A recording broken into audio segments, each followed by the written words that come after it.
Good evening, everybody, and welcome to the launch of Grownups, the new novel by Marian Keyes. Marian Keyes is one of the most successful Irish novelists of all time, which, considering Ireland's incredible writing tradition, is saying something. Marian studied law and accountancy and finally started writing short stories in 1993, apparently out of the blue. Her first book, Watermelon, was published in 1995. She followed that up, her best-selling debut, with 13 more by my count, including the book we're chatting about this evening, which is called Grownups, which is hot off the press. Her books have been bestsellers all around the world, with a total of 30 million copies sold in 33 languages. I think I'm getting some feedback. Hang on a second. Over 30 million copies sold in 33 languages, which is, amazing. As well as novels, she's written short stories, articles for various magazines and other publications, and has also published 3 collections of her journalism and a collection of essays called Making It Up As I Go Along. She lives in Dublin with her husband, and I believe is joining us from Dublin this evening. Yes, I am. So welcome to South Africa, virtually. Thank you. Hello, South Africa. Thank you for having me. I'm so excited about this, and I'm really sad that I'm not there in person, but I'm so grateful to Jennifer and to the reading list and to Paige and to all of you for, we can do it virtually. Yes, it's nice that we have the technology. Yeah, the technology. Yeah. So Grownups is out now in South Africa. Now that we're allowed to venture out from our front doors, you can get it at your nearest exclusive books for 326 Rand, I'm told. I'm sure we'd all agree that books are essential items, so you'll be forgiven for nipping out to get a copy if you haven't got one already. You can actually read an excerpt from the book on the reading list, which we published today. So if you want to get a taste of what the book's like, you can go check that out now. You can also, don't forget, you can order books from exclusive books via Uber Eats at the moment, which is a very cool thing that they've started. So why not treat yourself to a burger and a book? The person that will be grilling Marian this evening, if she doesn't mind, is Paige Nick. Paige Nick is an author, a Sunday Times columnist, and an advertising copywriter. She's written 9 novels herself, and the latest, Unprecedented, is a hilarious satire set in the near future when the former president of South Africa has just been released from prison early on medical parole for an ingrown toenail. So if you want a good laugh, you should go and get yourself a copy of that. It's really funny. I can highly recommend it. Thank you, Jen. And you can also read an excerpt from Unprecedented on the reading list. If you just search for Paige Nick, that's Paige with an I, or Unprecedented, you can also see what that book's all about. It's really great. Paige is also the co-author of the best-selling series of Choose Your Own Adventure erotic novels. The girls. You had to bring up that one. In 21 countries, and it made a big splash internationally. So Paige is, she's no whippersnapper when it comes to writing novels herself. And I think I forgot to introduce myself. My name's Jennifer. I'm the editor of the reading list. We're the ones that are hosting the chat, and I'm going to hand over to Paige now and enjoy the conversation. Oh, you can also leave your questions in the comments on Facebook, or you can at us on Twitter at readinglist_, and we'll have a Q&A session at the end of the chat. So listen carefully and ask very nice questions for us. Cool. Thanks, everyone. And over to you, Paige. Thank you so much, Jen. And we were saying, please do leave your questions because the Wi-Fi in South Africa has been a little bit dodgy today. So at any point, any of us could just disappear, and then we may have to rely on the audience to get the interview going. But that's what happens in South Africa on lockdown. So hello and a huge welcome to everybody for joining us for this incredible launch of one of my favorite books this year, Grownups. And so excited to have you here, Marian. I know you were supposed to be here, as Jen said, for all our festival circuit. So very sad that we're not here in person, but I guess this is the next best thing, right? It is. So yeah, we're just lucky to be able to chat like this. So a big virtual welcome from me and all your fans here in South Africa. Thank you. I really, really appreciate it. And really, honestly, I wish I was there with you. And thank you so much for coming today.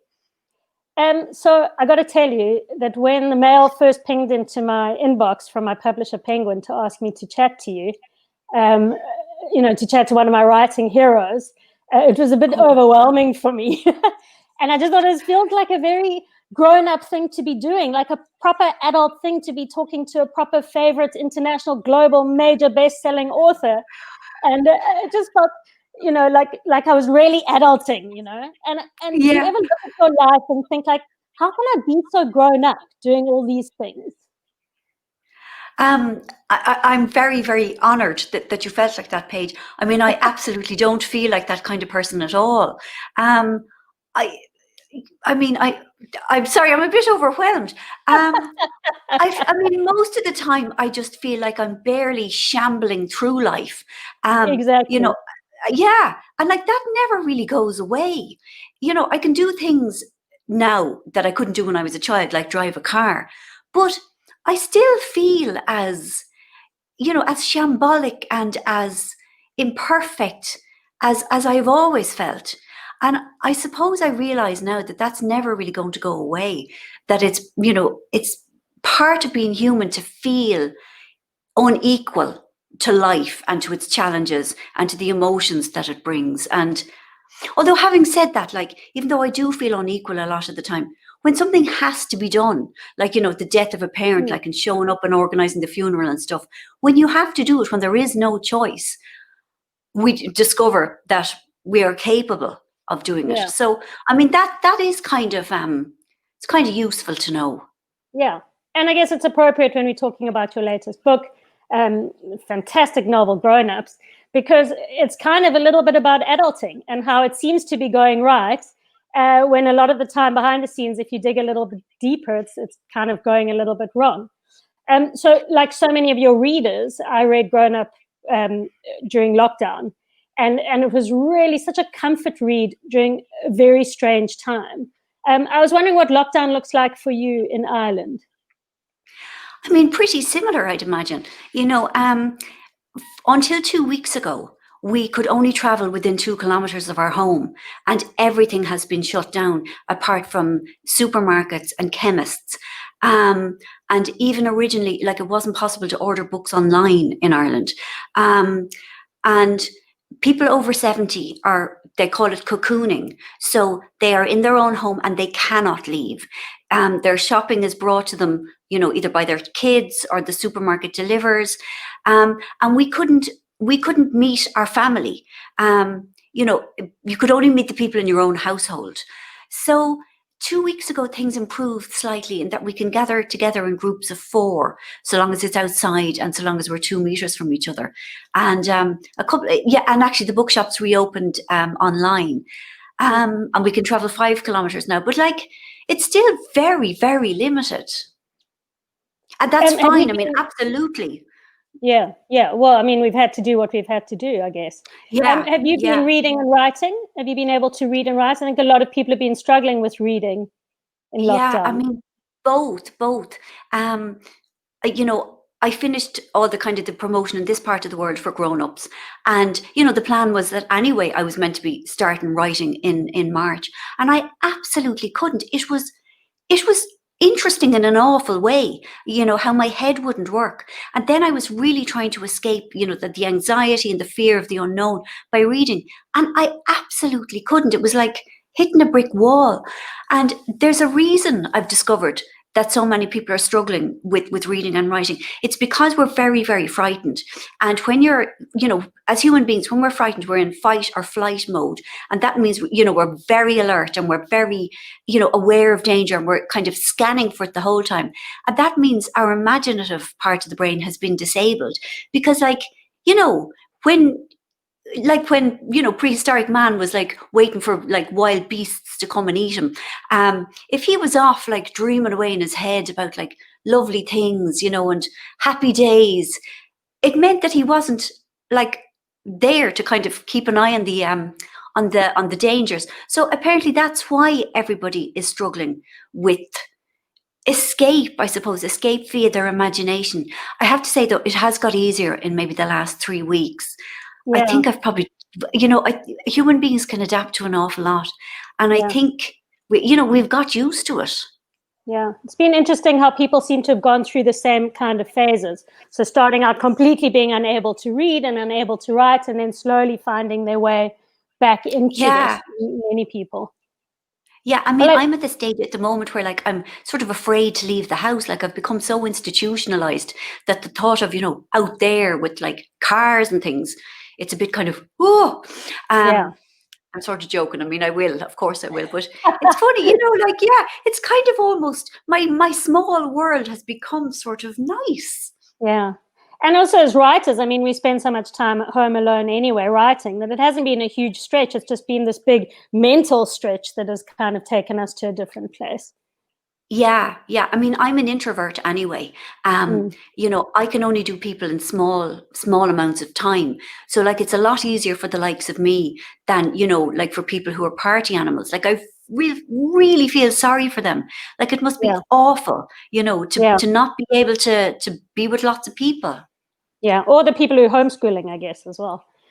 Oh my God. That's my sister is doing it, and it's like, fair play to her is all I can say. Imagine trying to write a book and homeschool at the same time. I can't imagine. Grim, like really, really grim. Yeah.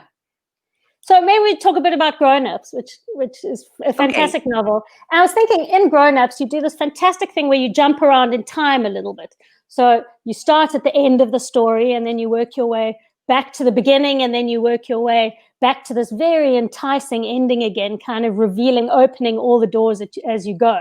And I kind of thought we could do the same here. And before we talk about Grownups, go right back to the beginning and talk about your first novel, Watermelon, and where you were in your life when you wrote that, and kind of what your life was like then compared to where you are now. Okay. Well, I started writing Watermelon in May, I think, of 1994. And I was just out of rehab for alcoholism. I was out for 2 months. And I had started writing short stories in the final crash and burn of my drinking. And when I came back from rehab, I thought those stories were sort of the only things I've ever done that I was proud of. And I wondered if I could get them published. So I sent them off to an Irish publisher, and I said that I had started writing a novel, but I hadn't. And I didn't understand, why would anyone want to write a novel? I mean, it would take so long. And I liked short stories because they were short, and I liked instant gratification. But they wrote back and they said, your stories are nice, but they're a bit weird. And we'd like to see this novel that you've started. And it was one of those, oh my God moments that sort of split my life in two. And, my modus operandi before that had always been to kind of like walk away from challenge. And this time I thought, I'll give it a go. So in a week, I mean, terror is a wonderful thing. And like, because I was so afraid of getting caught out in this lie, in a week, I wrote the first 4 chapters of what became my first book, Watermelon. And back then I was working as an accounts clerk in an architectural college in London, and I was 30. And I knew my husband, but, we weren't together in that way. And I mean, my life was very, very different. I suppose in some ways I am very much still the same person. But yeah, that's how it started. Do you think that your addictive personality and your addiction gave you the kind of the way to write so much in 4 weeks, to sit down, to write so much in a week, to sit down and be able to just binge on something like that? Yeah, I mean, like, I found, especially at the beginning, like, I found writing so joyous, like, basically because I hadn't a clue. Like, I had no idea that there were things you weren't meant to do, and I understood nothing about editing. So for me, it was just woohoo! Like, anything I felt like putting into the book, I did. And because I had no discipline, it was nothing but fun. So it was, it was really, really enjoyable. And definitely for years and years, I had a really grueling work ethic. I mean, I don't know if that is an aspect of being addictive. I mean, I know it was to do with the fact that, like, I felt I'd been given a second chance at life. I'd been given a second chance to kind of do something I really loved doing. But I also felt obliged to sort of make up for all my wasted years. So, I mean, I don't know really whether it was the addictive me or the remorseful me. Well, I guess with 13, 18 books later, the count is different, but you've certainly made up for it. So for those who haven't read Grownups, they really should read them. But it's about this huge, chaotic, messy, extended Irish family, the Keyeses. And it kind of digs beneath the surface of how families, they kind of appear all normal on the outside. And then when you start to look a little bit deeper, the cracks start to show. And I think we all think our families are the only weird ones out there, but no family is neat and tidy. Or I like to tell myself, no family is neat and tidy, especially not the Keyeses. If you want to talk a little bit about the Keyeses.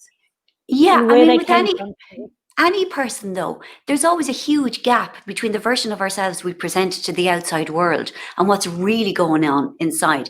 I mean, the version in the outside world is only a sliver of who we really are. And you know, and we hope that it's our best self that we're putting out there. Whereas, I mean, I'm always interested in the gap, you know, between who we pretend to be and who we actually are. And the Keyeses are three brothers, good-looking, glamorous brothers, and their various wives and ex-wife, in one of their cases, adult stepchildren. And they spend a lot of time together. And, you know, in any group of people where you spend a lot of time together, you have to suppress parts of yourself in order to make things harmonious. And so they do that. So on the surface, they get on really well. And like in any family or any group of friends or any work situation, that's how human beings survive.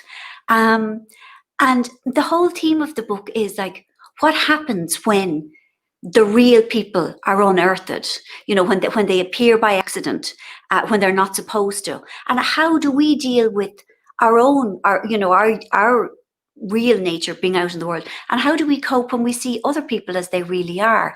And it's something that, you know, has kind of been with me all my life, that interest, because I always compared my insides with everybody else's outsides. And I'd be looking at everybody else like being shiny and happy and like doing life really well. And I would feel like such an overwhelmed shambles, and, you know, couldn't understand why I couldn't manage it. So this was my attempt, I suppose, to comfort people and say, you know, we're all sort of shambles, actually.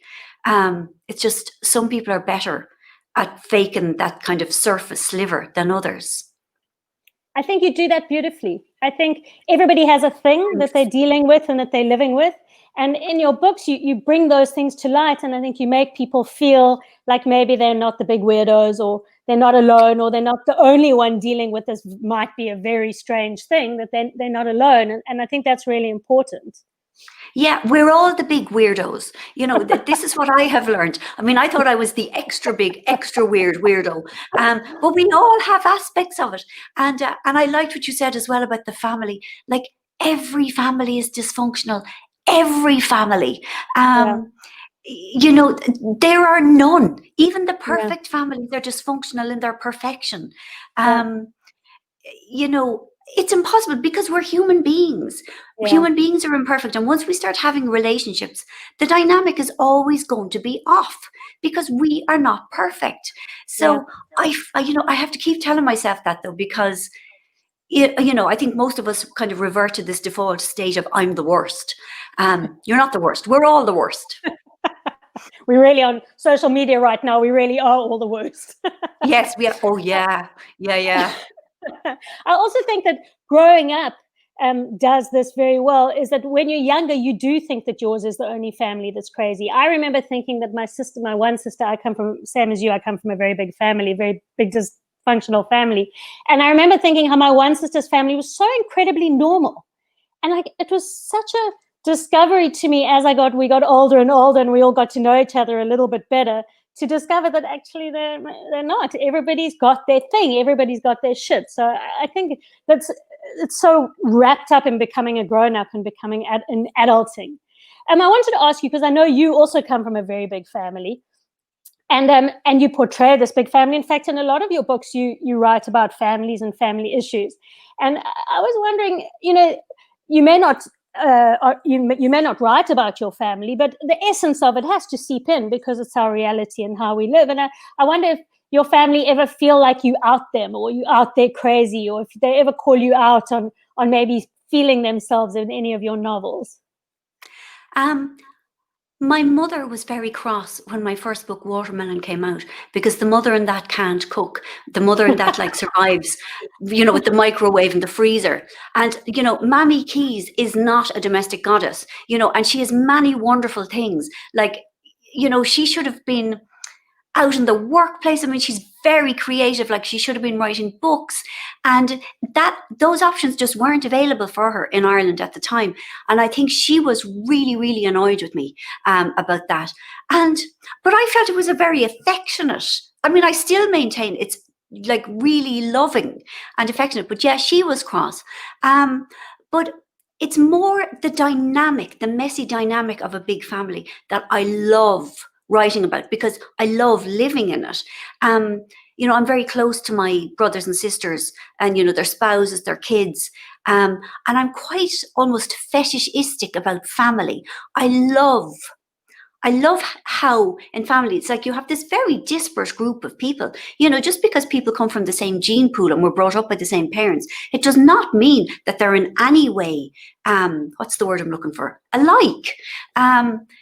And I like that, we are all obliged to be polite to each other, despite the fact that we are very different. And I find that interesting and very, very enjoyable. So I suppose I try harder now not to have any resemblance to any of my family. I mean, the Cases were great because, there are 3 brothers, and it's so obviously not based on my family. Like the Walsh sisters, which I've written about in several books. I have 2 sisters and 2 brothers, but I came from a family of 5, and in my head I obviously was thinking, well, all families have 5 siblings in them, but I suppose I hadn't an idea of what I was doing in the start, and I realize now that like every writer has a responsibility to not hurt the people around them, and I'm very, very careful now not to kind of allude to anything that is going on in my siblings' lives. I think, as a writer, you can try and be as careful as you want, but I think your readers, there'll always be readers who pull themselves out. Absolutely. Yeah. I mean, the thing is, you can write what you write, but a writer has no right to tell their readers how to experience a book, and if a reader sees themselves or other people in the book, they're allowed to do that, whether it was my intention or not. That's their right. So it's important to kind of make your peace with that, I think. But I also think it works in your favor, because and I have to apologize if I seem over familiar with you in this interview, but I always feel like we're best friends. I've never met you, you don't know who I am, but I feel like we're best friends.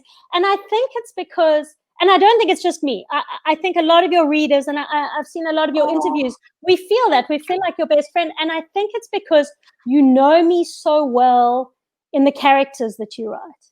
Like for me, I am Cara.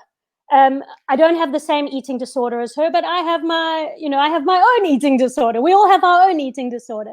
So in essence, I'm still her. And my guy is a little bit of Ed and a little bit of Johnny and all mixed in. So your people are my people. And that's why I have this affinity. And I think your readers have this huge affinity for you. And I don't know, do you start with these incredibly real characters and then the plot falls out of them?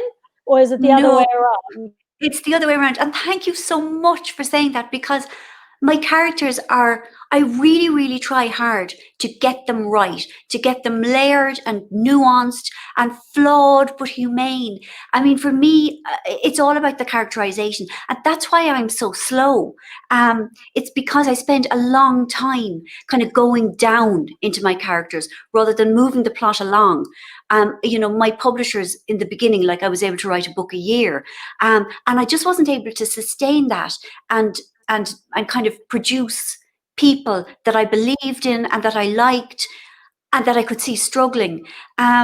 So the plot tends to form around the characters. I feel like if I've got the characters right, that the rest of it will take care of itself. But I am really, really touched and really grateful because I suppose I bring my own flaws to my characters. I mean, I know how venal I am myself, and I have a lot of things going on in me that I don't like about myself or that I have to work hard to forgive myself for. But when I give them to my characters, people kind of go, oh, thank God. I thought I was the only one who thought like that. And then I'm thinking, oh, thank God. I'm really, I'm really, really glad it's not just me. So it's a two-way thing. I get it back from you. It makes me feel more compassionate about the ways I get things wrong. Yeah, we're kind of weirdos together. But your honesty in your characters, which can't be easy. It's never easy to access flaws. And I think your honesty, I think it shines through, and it makes us all feel like. And another thing that it does is when you close the book and you finish with the book's not finished with you. Because you don't just abandon your friends and walk away from them and leave them. I'm not just going to leave Cara. She's my friend. I feel really close to her. Or Jason, like I feel close to them. And so I have felt like I've been living with these people still nattering in my head. And I don't know if it's the same for you. When I write a book, my characters just talk incessantly among themselves in my head. I can be a bit of a crazy person. I don't know how you have this massive ensemble cast. I mean, it's 3 couples plus all their added extras, plus some children from another marriage and another family. How do you keep those voices from going crazy in your head? I don't you have a big know. Murder wall where you keep everybody on a wall. I don't. I mean, and I know a lot of people do. I mean, I do have sort of little, how would you call it, little composites. I have little files on each of them, when I know a lot about them. And I keep adding to that. I think that's very helpful. Even to things like, when is their birthday? What is their birth sign? Even though I don't believe in astrology, it's still no harm to kind of think, are they like, if they're Virgos, are they Virgo-esque? So I don't have the wall thing. And I mean, they don't chat among themselves as much as I would like. I mean, I've heard other writers say that, and I am sort of envious. They don't chat enough for my liking, really. But I'm able to keep kind of referring back to this pen portrait that I have of them and keep firming them up. And that's a process that like takes the entire book. And even then when I'm finished, I'm still going back, rejigging things and thinking that doesn't work, that has to come out. And yeah, like it's a lot of detail. That's all it is really. It's just detail. Yeah. And it makes a huge difference. It makes everybody it does. Yeah. Are you a big people watcher? I mean, that always kind of carries a sort of creepy insinuation, I think. It's kind of like, oh yeah, like sitting behind people on the bus with your notebook kind of scribing things in, should one not do that? Well, it's up to the individual. It's up to the individual, Paige. But I'll tell you, I am, and I always was really interested in people. Like, and I just had, some people are sort of porous, and I am. Like, I can feel other people's moods. And yeah, I am always interested in, that thing I said earlier about the gap between the outside and the inside. And I'm always trying to burrow past the outside to see what's really going on. So, I mean, I people watch, but not in a way that I'm aware of. I would find that kind of puts a barrier between you and a conversation or kind of real intimacy. And, when I go home, I don't kind of go, write that, and write it all down. But it does, a lot of things seem to kind of go into some database in some empty room in my head. And when I come to create a character, there is material there, and I mean, I don't kind of pluck an entire person wholesale and make them a character, but I take little bits from lots of people. So I suppose I am a people watcher, but I am trying to be I'm trying to be uncreepy about it. A non-creepy sponge. A non-creepy, yes. I think you're a very courageous writer, and I've always thought this. And I think the kind of issues you deal with and how you manage them. I mean, in Grownups, there's a terrible refugee crisis that you deal with. You talk about devastating eating disorders, addiction, and you deal with all of these things with a very deep understanding and an empathy. You don't just, you never just run over them. It really, you sink your teeth into it and you really get to the bottom of it. So I can only imagine from that the kind of deep dive research, other than I know the things that you've been through in your life, your own addictions that you can draw from. But things like the refugee crisis, that's some harrowing things that you need to research. And I think it's a very brave thing to do, because how do you approach your research, and how do you manage to not have it affect you so deeply? Yeah, I mean, I'm not great at research because I hate asking questions. I find it I don't want to make people uncomfortable. I am a bad person for research. So I actually tried to get to talk to some people, some asylum seekers, and it wasn't possible. So I did all my research via the internet, which I suppose was a less painful way of doing it. I mean, I am a sap. I am very, very, as I said, porous. I pick up on other people's pain. I think if I had been in person with some asylum seekers, I would have found it very, very, very distressing. But then there are other things, Paige, like, Cara's eating disorder. I am on such comfortable ground with any addiction that didn't seem as painful to me. I think maybe because I've gone through it and I live with it and I know it's fine. Yeah. Say that again. You live the research. You've lived the research. Yeah, with that, it's fine. I think it's things that I am unfamiliar with that I would be more saddened by. Yeah. I wanted to know, if you could be on lockdown with one character from Grownups. I want to start getting into some writing stuff, but just to chat about Grownups just for a little bit longer, because I see we're running out of time. Who would you want to be on lockdown with from Grownups? Probably Nell. I loved Nell. Nell is the 30-year-old woman in it, and she is a theatre set designer, and she's very woke. She's a millennial. She's worried about the planet. She doesn't buy clothes. She's very, very mindful. She lives in a very moral way, but she's not a judgy pain. Like she's great fun, and she's sweet, and she's entertaining. I really liked her. I kind of liked Johnny. Johnny is Jesse's husband. I just think he was, again, he presented a very kind of macho alpha version of himself to the outside, but I think he's like a marshmallow on the inside, and I think he'd be very handy around the house. So yeah, him. But, and if you were with JC, it might be very luxurious. You might have a very luxurious lockdown. Yeah, and in fairness, I could probably give Jessie a run for her money on the online shopping. I'm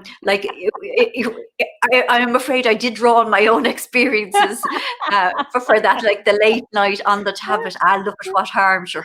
Yeah. And if you're with Nell, you come out with pink hair, right? Pink hair and nothing new. Yeah.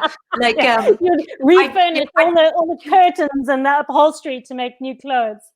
Exactly. Totally. Exactly. Yes, because I would be so keen to make her like me that I would become like her. There was a point towards the end of the book, no spoilers, where I found myself, I was crying over Cara. She made me cry. And right at that point, while I was ugly crying into my mask, because I was listening to it on audio while I was out walking, there's a conversation between the Kinsella parents, Michael and Ellen, when Michael says who his best friend is, and his wife of many years corrects him and says, actually, that's not your best friend. This is your best friend. And I burst out laughing. So I'm crying, and I burst out laughing at the same time, like a monkey's wedding of emotion. I don't know if you have monkeys' weddings in Ireland. No, I love the phrase. It's when it's raining and the sun is shining at the same time. a monkey's wedding. Fabulous. But this monkey's wedding emotion where I'm crying and laughing at the same time. And I wanted to wondering if you could chat a little bit about writing humor. I know it's an impossible thing to talk about because it's just such an intuitive thing.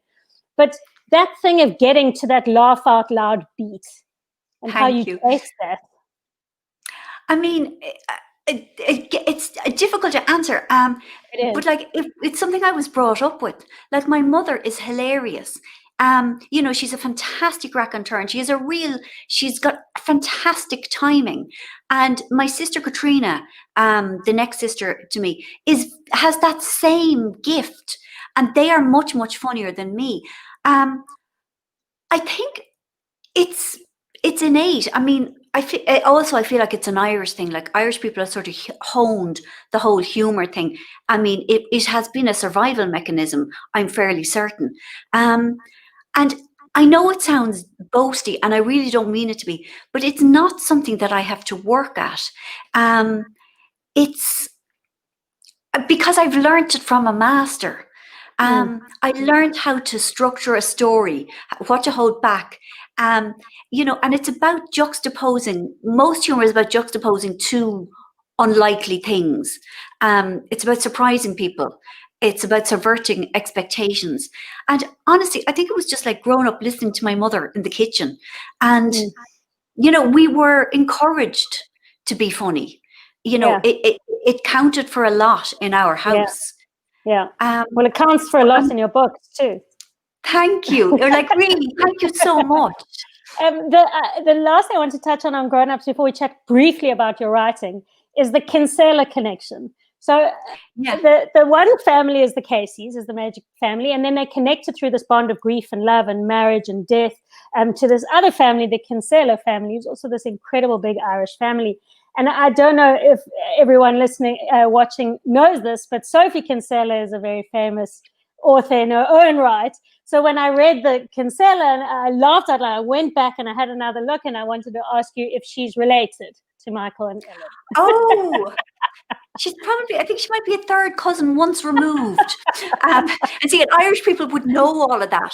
You know, like, we know our genealogy. Yeah, I'd have to check, but I think that's what she is, Paige. Yes, absolutely, she is one of them.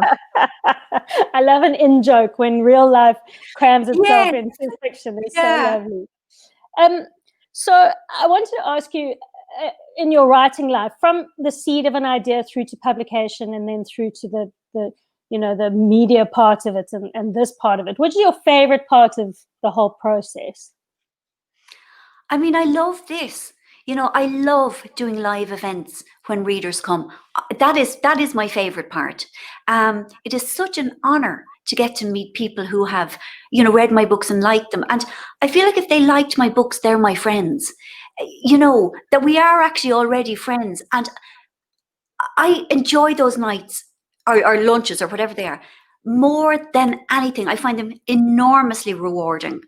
I also like, you know, a day when the writing goes well, when something I didn't expect to work suddenly works, or, you know, a problem solves itself, or I meet a person in the pages that I hadn't expected to. You know, when, like, there are moments, many moments of magic in writing a book.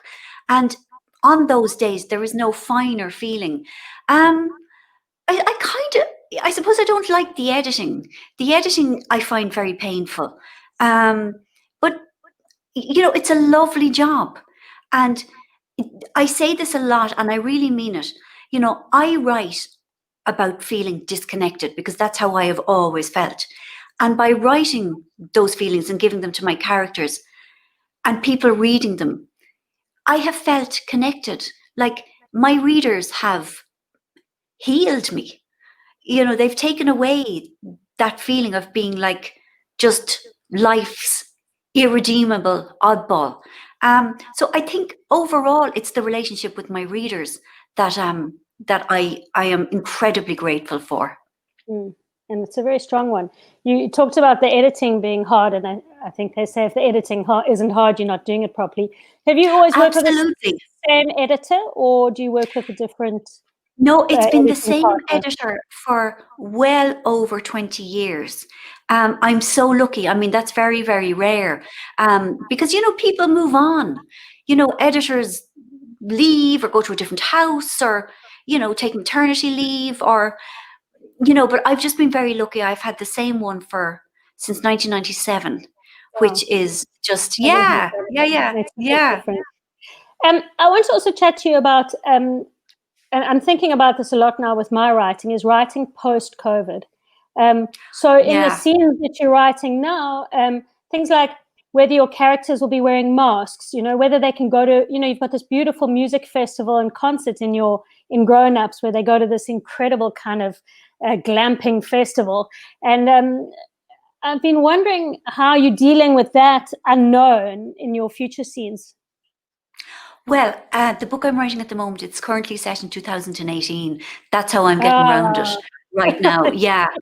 Funnily enough, I mean, it was actually going to be 2018 or 17 anyway. And it suddenly I realized how lucky I was that I had already decided on that. I mean, it is actually going to come through to the current day in the same book, but at the moment there's no masks, there's no social distancing or anything. And that will have to be addressed, definitely. Yeah, well, that's useful to be in the past. I'm not quite sure where we're going to write, where we're going to write going forward. It'll be interesting to see where our stories go. And then, of course, I want to talk about sex, because who doesn't want to talk about sex? There's one particular, there's more than one, but there's one particularly hot sex scene. Well, I'm falling all over my words. Towards the end, I'm not going to say who it's between because I don't want any spoilers, but I'm sure those of you who've read the book will know exactly which one I'm talking about. So personally, I want to thank you for that scene, first of all.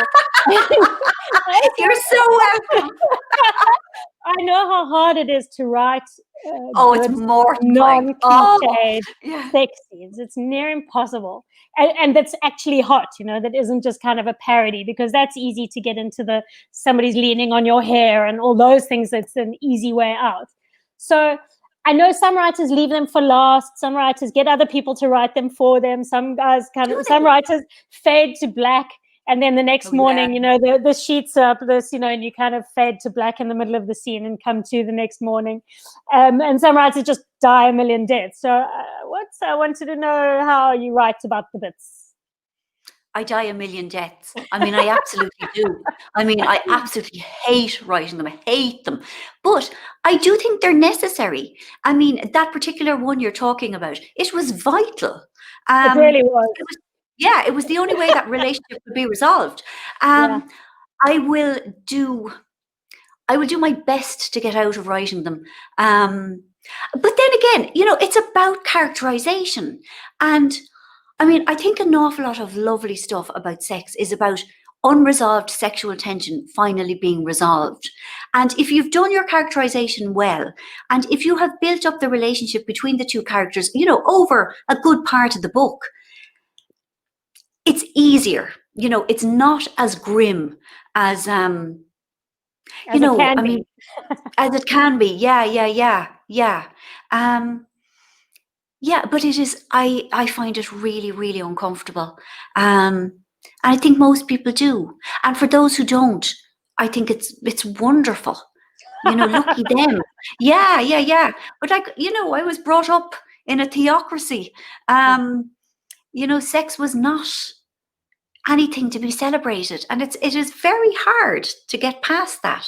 Yeah, and I suppose I am past it, really. I think you're well past it.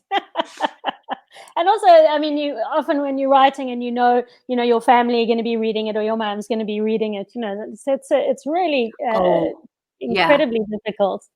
Mortifying, dreadful. I once took an antiquator, a knife, and sliced out a very big chunk of one of my novels before I gave it to my parents to read, and they never commented. I didn't notice.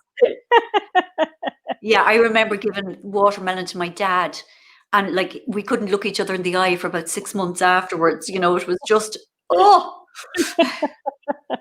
Well, I think Jen says that there are lots of questions from the audience. I have more too, but let's see if Jen pops back in. Hello, can you hear me? Hi. Yes. Hi, I'm back. Yes. Yeah, we've got a lot of comments. People are very excited, so that's nice. Thank you And so much. Let me see if I can. So bear with me while I scroll through the comments to find questions. But we've got the first comment. One of the first comments was, I think you'll appreciate. Up the Irish. I'm sorry, I'm looking off screen so I am not side-eyeing you. I am just reading. Yeah, no, we understand. Then we've got Adore Your Books. Thank you so much. Helen Moffat, who is another sick as a dog with distemper. Helen Helen. was the co-author with Paige Nick and Sarah Lott. Hi. The Girl Talk in books, so that's nice. Helena says she's very happy to be able to be here instead of Franchuk. Yes. Hopefully next year, though. Yes. Someone says, good to see you, Paige. I don't know if you know this person. And let's see if we can find an actual question. Oh, someone says some more, otherwise I have plenty. No, we do. I'm sorry, I'm just scrolling through. Our bottle stores opened on Monday, so people are quite excited about being able to drink wine again at a book launch. Yes. So there's a question from Christine. She says, any news on a further non-fiction book along the lines of the Duvet books, or making it up as I go along? I'm sorry, Christine, not at the moment. Most of the nonfiction books I've written have been a collection of, articles that I've written for various magazines and things over the years. And just at the moment, I don't have, a column gig. And I'm sort of focusing all my energy on writing a novel. So no immediate plans, but I appreciate it. And thank you very much for asking. And, I will keep it on the back burner. Thanks. Okay, cool. Good to know. There are a lot of comments on your amazing skin. Oh! A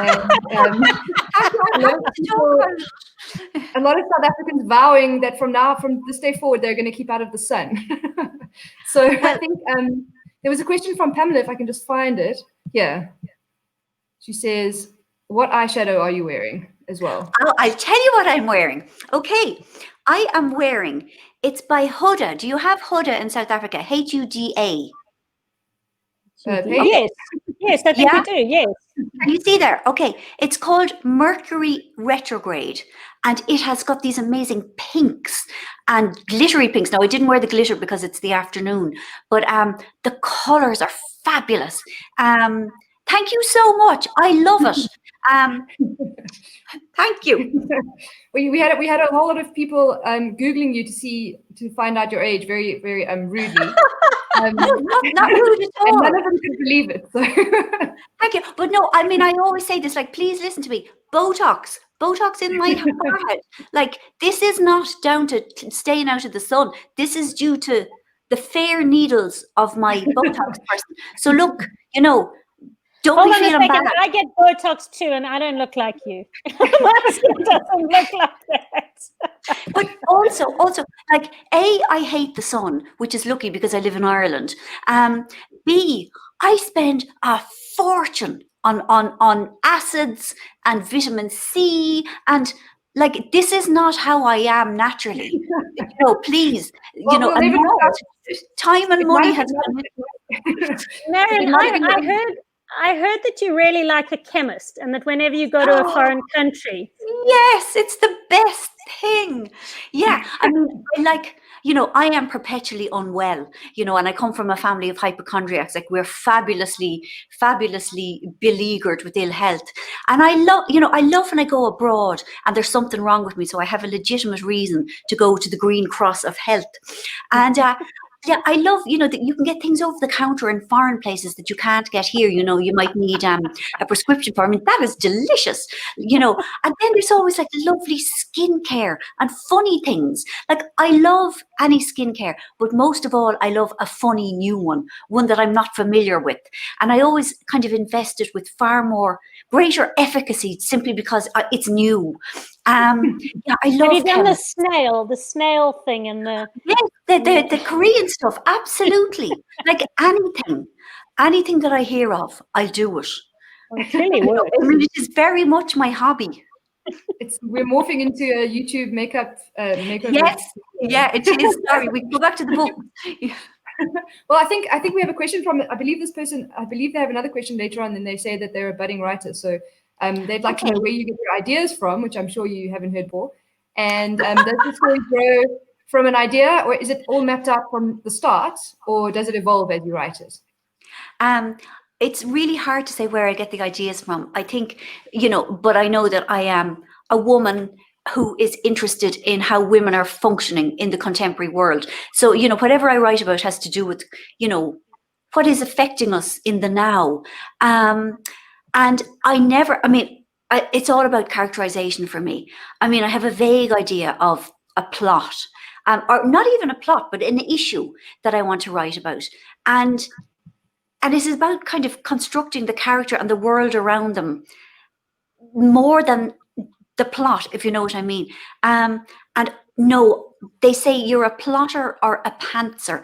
You fly by the seat of your pants. I have no real idea what's going to happen. And I like it that way.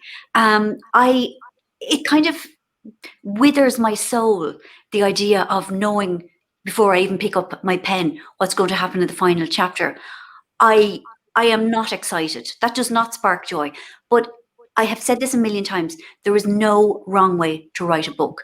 Whatever you feel comfortable with, whatever you want to do, you do it. There are no laws and there are no rules. The only important thing is that you write it. So bon chance, ma brave. That's some great advice. Free advice that you'd usually have to pay for there, I think. We have a question from Push, who says, I feel like a gender stray. I think because most of the other questions are from women. He says he's always loved Marian Keyes, and he's been forced to sometimes read you secretly to avoid silly questions from his male friends. And this isn't a question, but it got me thinking, how many men do you have come up to you saying they read your books inside another book on the train or something like that? Occasionally, but most of them won't even go near it. So how do I pronounce your name? Push. Push into Thank you so much. You are a hero, and you are obviously very comfortable in yourself. And I salute you and thank you really and truly. And if you need to hide it, do, because being mocked by one's peers is never fun. And thank you. And I really hope you enjoy them. I think Push is an author. Push is an author in his own right. Oh, yeah, he's a voracious reader, and I didn't have him down as a Marian Keyes fan, so now we know. Well, I am honoured, really and truly. Thanks. Here's another question from Andrea. She says, "Do writers edit their own work?" I think. Yes. I mean, I edit mine. What's the word? Constantly.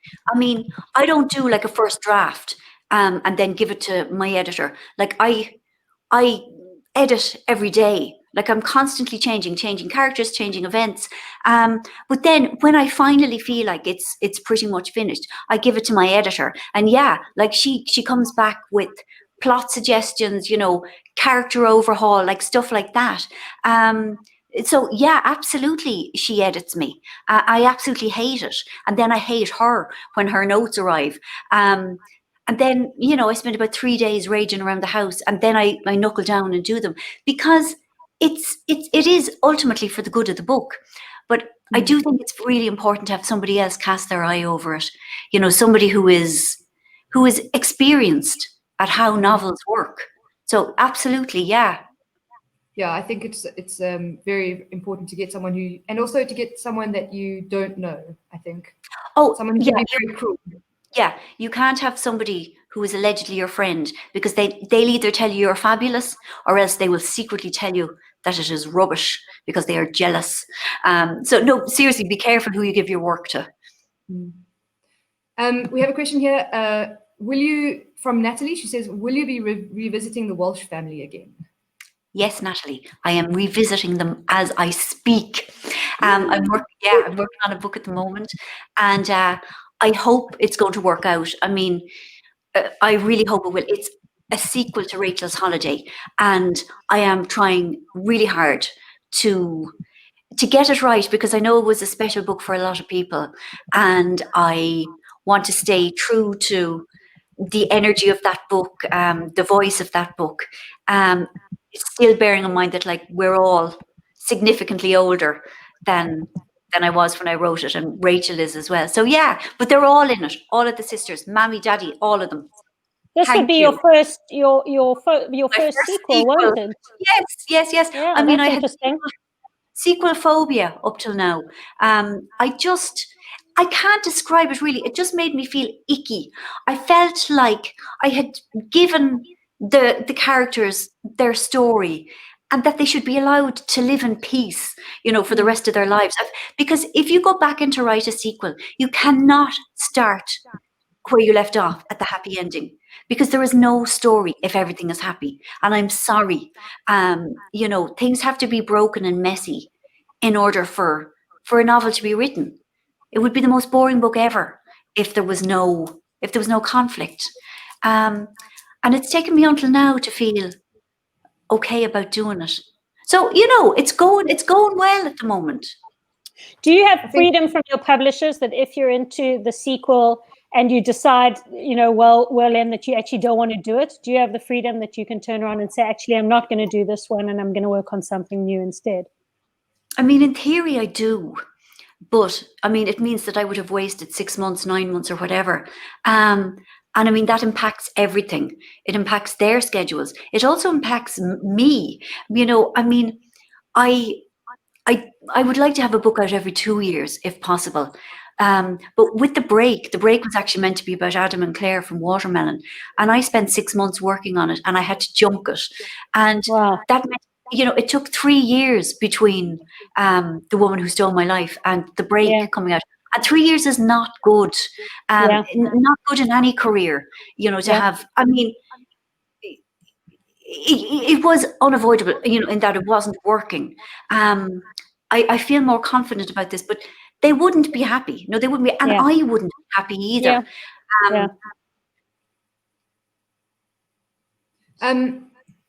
We have. I think we have time for one more quick question. Okay. Someone says, "Oh, do you want to?" I have one that I want to ask. That I would love to ask. I know you have piles of books that you have to read for competitions as the judge in competitions. You have piles of books that you're probably reading to give shouts to. So there's a lot, and research, the books that you read for research. I'm curious about the books that you pick on that very rare occasion where you have a day or two where you can read what you want to read. What's the thing that you reach for? And I was going to ask too, so perfect. Okay. I mean, like, I love crime. I love crime written by women usually, where like there's a woman, detective. And there's an Irish writer called Jane Casey. I love her books. Tana French, another Irish writer. Liz Nugent, another Irish writer. Kaz Frears is a British writer. Callie Taylor, C.L. Taylor, another British writer. Yeah, I find Anne Cleeves. Do you read Anne Cleeves in South Africa? Oh my God, her books are set in Shetland, and they are just, it's like going on holidays as well as reading about murders. Like, it's fabulous. I'm writing notes, serious notes for my book club. Yeah, I mean, a good crime, and I mean, nothing gruesome, absolutely nothing gruesome, and none of those awful ones about young women being prisoners in basements, like nothing like that. I'm more interested, again, it's about characterization, about communities, and the kind of people that you have in them. And I also love reading books about women, women my age,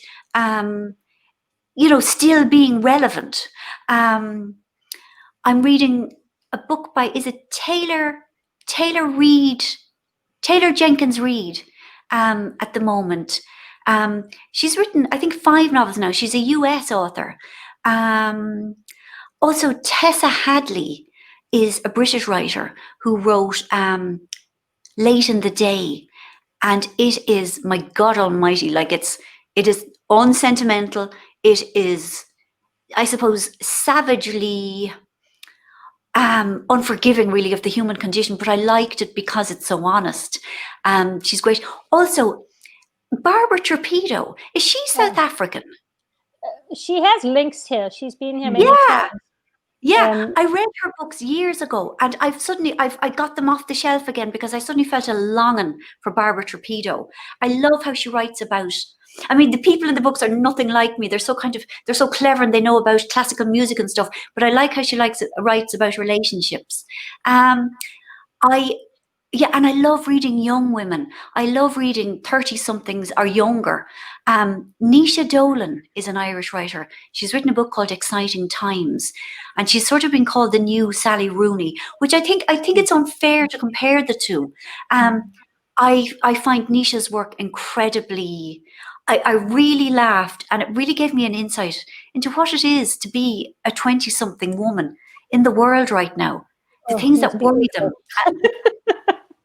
Say that again. It must be awful. I'm so glad I was 20 when I was 20. Yeah, absolutely. It is much, much harder than it was for us. Like, absolutely. So. Yeah, and Louise O'Neill is an Irish author, and she is my great friend and beloved. And her new book, After the Silence, is coming in the end of August. And I would recommend it so, so much. She wrote Asking for It. That's probably her most famous book about a young woman who gets raped and how she ends up getting the blame.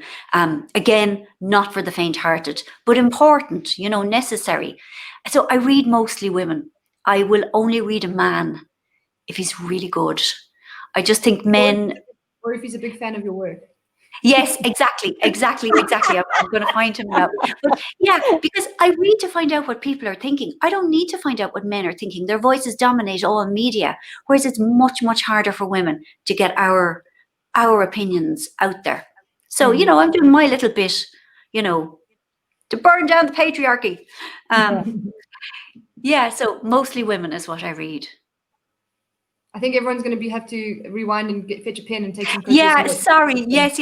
I rattled through it. Can I just recommend one more book before I go? Please, I'm going to go write a big list of this for our book club afterwards. Yeah, it's Jacqueline Moriarty, who is the sister of the fabulous Leanne Moriarty.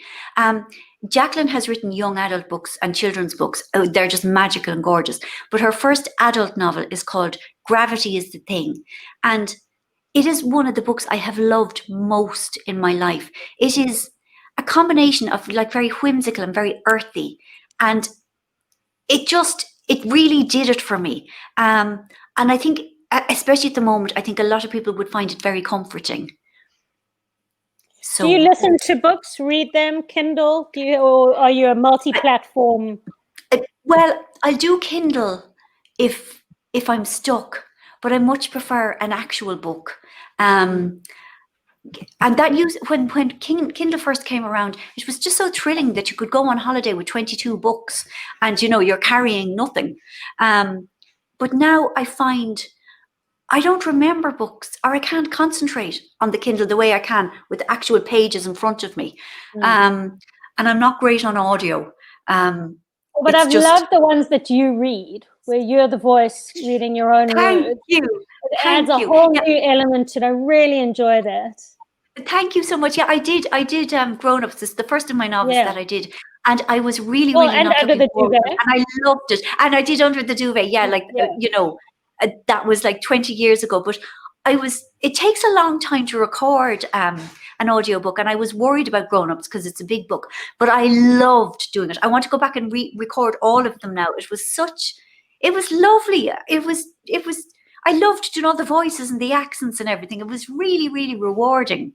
Were you tempted to edit as you went? When you found a sentence? Yeah, the odd time, like, oh, no, that doesn't work. Check it out. And it was too late, Yeah, and I had a lovely sound engineer who was with me, was a real stickler, for the full stops and everything.